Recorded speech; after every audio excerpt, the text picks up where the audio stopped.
¿Qué pasaría si el hombre más poderoso de México fuera desarmado por una mujer invisible? Esa pregunta resuena en el silencio blindado de una oficina en el piso 47, donde se toman decisiones millonarias entre sorbos de café importado y miradas que jamás se cruzan con las de quienes limpian los espejos. Allí, donde el sol apenas entra y el aire huele a dinero, algo inusual está a punto de suceder.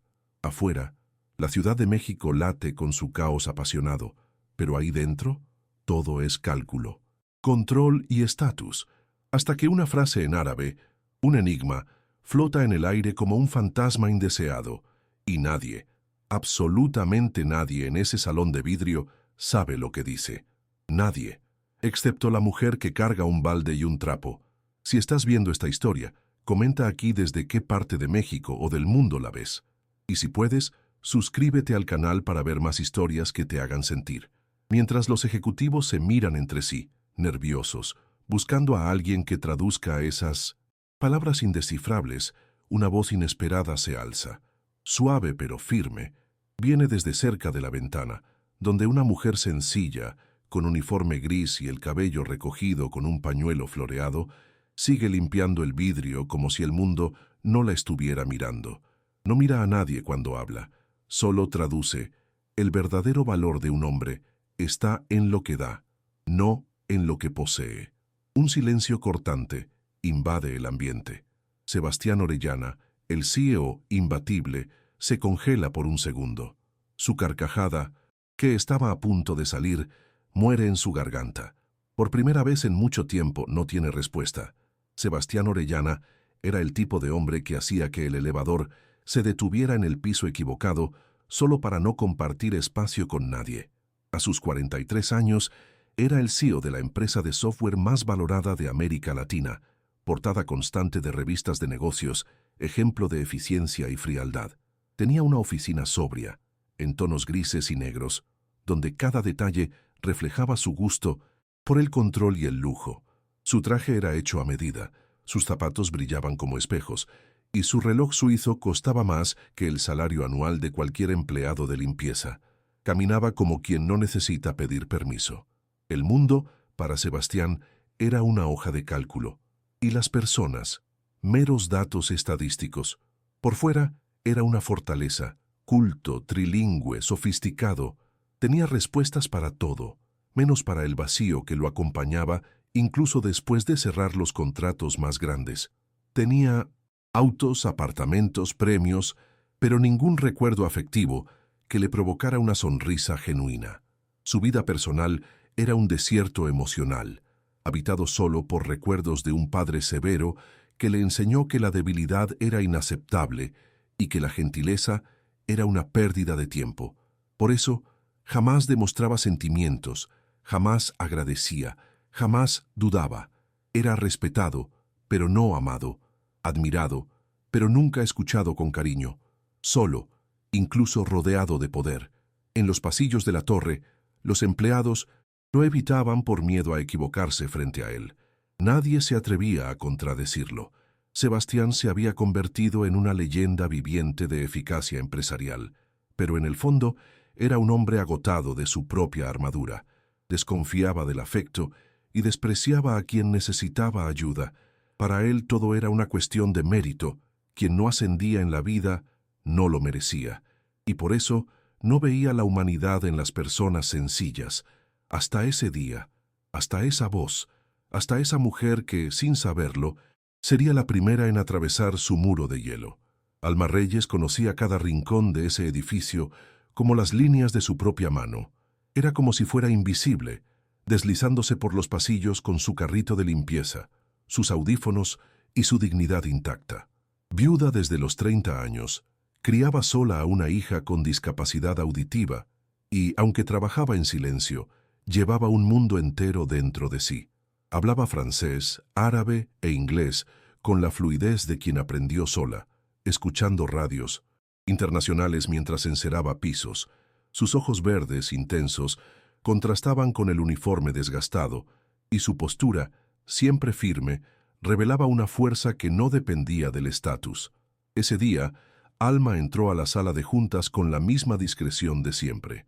El aire helado, las miradas de desprecio y los susurros ya no la afectaban, pero algo en ella cambió al escuchar la arrogancia con la que Sebastián se burló de la frase en árabe, como si supiera todo, como si el mundo fuera su juguete. Ella lo miró por una fracción de segundo, con la certeza de quien conoce el valor de cada palabra, y entonces, con serenidad y valentía, tradujo la frase que no era solo un fragmento aislado, sino una herencia de su padre, un profesor exiliado que le enseñó la dignidad a través del conocimiento. Fue como si el tiempo se detuviera. Los inversionistas se miraron sorprendidos, los ejecutivos tragaron saliva, y Sebastián, por primera vez en muchos años, sintió la incomodidad de no ser el más inteligente en la sala. Intentó disimular, hacer una broma, recuperar el control, pero ya era tarde. La voz de Alma había roto la barrera de lo invisible. Ella se mantuvo ahí, serena, sin desviar la mirada, mientras él se acercaba para preguntarle quién era. No con curiosidad, sino con la incomodidad de quien ha sido desarmado. Y ella respondió: «Soy alguien que escucha, incluso cuando nadie me habla». Fue el inicio del fin del imperio de certezas de Sebastián. Después de la reunión, Sebastián no podía pensar en otra cosa. La imagen de esa mujer, con uniforme sencillo pero ojos brillantes, no salía de su mente. No era deseo ni lástima. Era algo más perturbador: admiración. Por primera vez, alguien lo había enfrentado con inteligencia genuina, sin necesitar título, cargo ni influencia, y eso lo desestabilizaba. Solo en su oficina, miraba la frase en árabe impresa en el papel, ahora con otro peso. Lo que antes parecía un reto trivial se había convertido en una grieta por donde entraba la luz que nunca había permitido iluminar sus propios vacíos. Impulsado por un impulso inédito, mandó llamar a Alma para una conversación, algo que nunca había hecho con ningún empleado fuera del círculo directivo.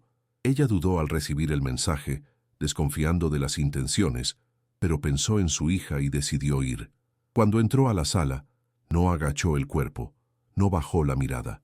Permaneció de pie frente a él, con la misma firmeza que había demostrado horas antes. Sebastián intentó romper el hielo, pero notó que ella no tenía tiempo para halagos. Era directa, sensata, segura. Él le preguntó cómo sabía tantos idiomas. Ella respondió que había crecido escuchando al mundo, mientras el mundo ignoraba su existencia. Y fue en esa conversación que Sebastián descubrió algo que lo conmovió en silencio. Alma no solo había traducido una frase, había revelado la filosofía de vida de su padre, un hombre exiliado por defender la educación como herramienta de libertad. Alma creció en bibliotecas públicas, escuchando programas de radio escondida en el pequeño cuarto que compartía con su madre. Aprendió a soñar con la mente abierta y los pies en la tierra. Sebastián sintió un nudo en la garganta que no supo nombrar. Era la primera vez que escuchaba una historia de superación sin victimismo, contada con orgullo y paz. Empezó a ver en ella algo que nunca había visto en nadie: dignidad sin necesidad de aplausos. Desde ese día, algo cambió entre ellos. Sebastián empezó a observar a Alma en 1900, los pasillos, intrigado por su presencia silenciosa, y los encuentros ocasionales se convirtieron en conversaciones discretas.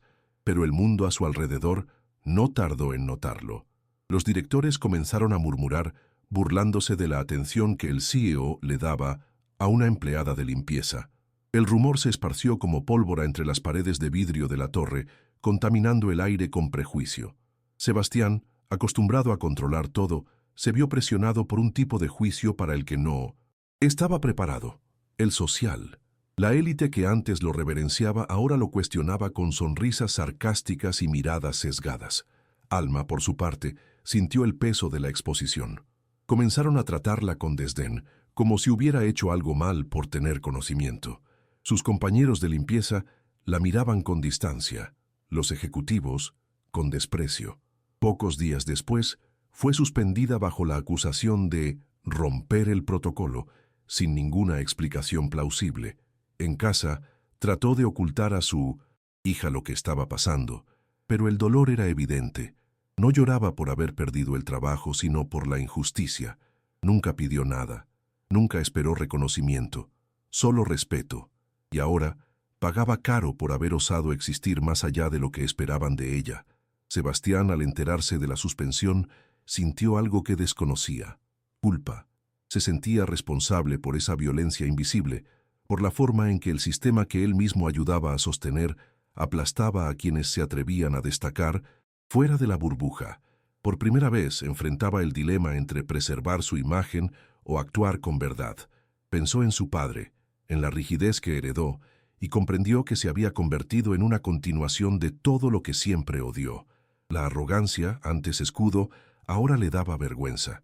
Y Alma, con su dolor sereno, se volvía un espejo incómodo que lo hacía cuestionar el valor de todo lo que había construido. En los días siguientes, Sebastián tomó una decisión que sorprendió a todos. Canceló agendas, ignoró reuniones con inversionistas y se dedicó a investigar lo que había sucedido con Alma. Rebuscó en correos internos, identificó a los responsables de la suspensión arbitraria y, sin dudarlo, los apartó de sus cargos. Por primera vez, no actuaba por interés financiero ni por conveniencia empresarial, sino por indignación moral. Llamó personalmente a Alma, pidiéndole que regresara, pero ella se negó con firmeza. «No necesito lástima, señor Orellana. Necesito justicia». Esa respuesta, dicha con calma, lo golpeó como un puñetazo. Y fue entonces cuando decidió que no bastaba con reparar, era necesario transformar. Sebastián comenzó a reestructurar la cultura de la empresa. Creó un comité de inclusión real, convocó a especialistas en diversidad y exigió que todos los cargos de liderazgo participaran en entrenamientos obligatorios sobre empatía y responsabilidad social. En las reuniones empezó a hablar menos de ganancias y más de propósito.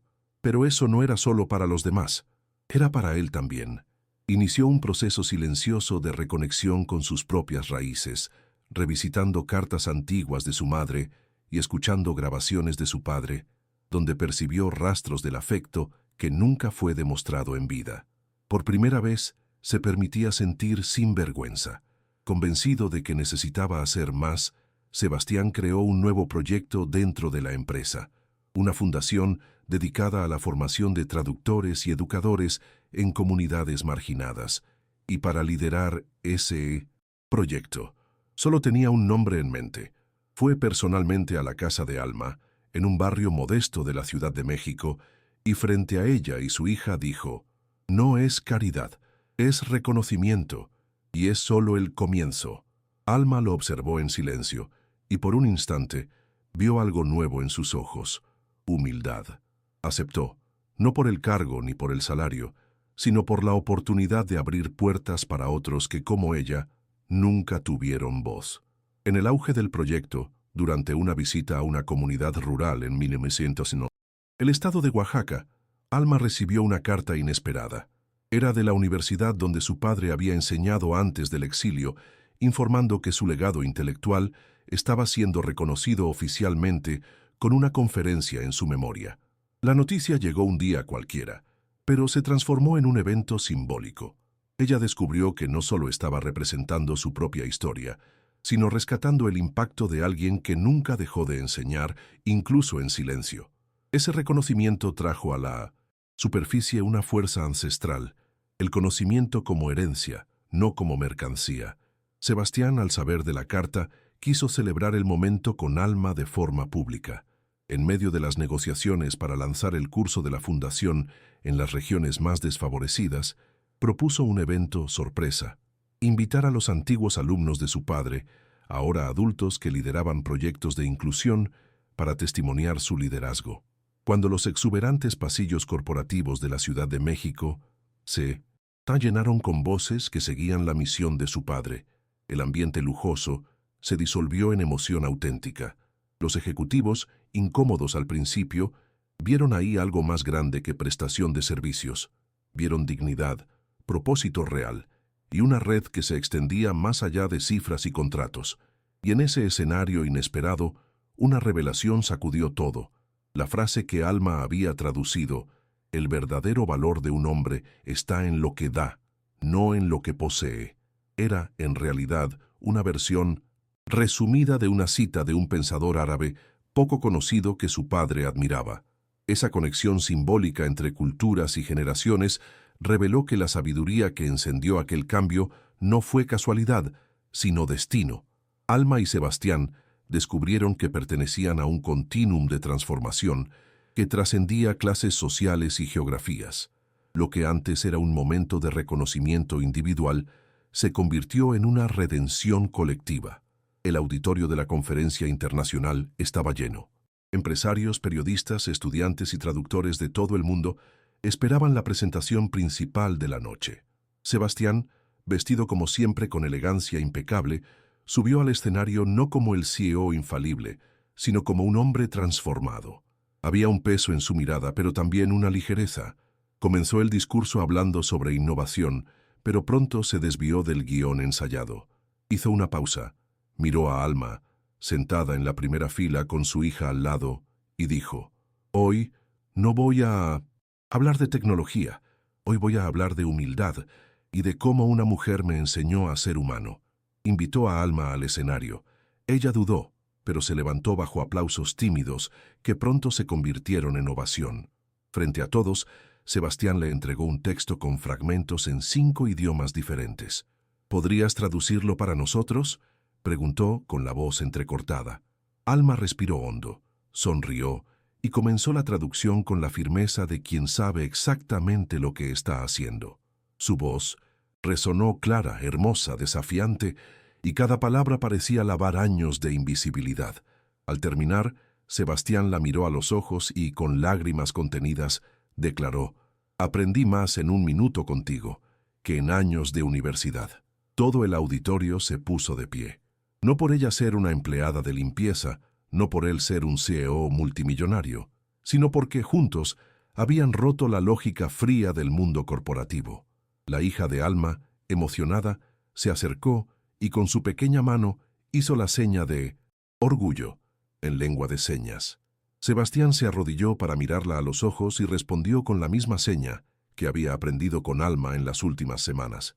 En ese gesto, sin palabras, se sellaba una nueva era. Allí, ante el mundo, 2 universos tan distantes se habían encontrado, y el puente entre ellos era el respeto. Después del evento, las redes sociales estallaron con videos de la conferencia. El momento entre Alma, Sebastián y su hija se convirtió en símbolo de una nueva forma de liderazgo, empático, inclusivo y transformador. Sebastián, antes conocido por su frialdad, pasó a ser llamado el CEO humano en titulares internacionales, pero él ya no buscaba aprobación.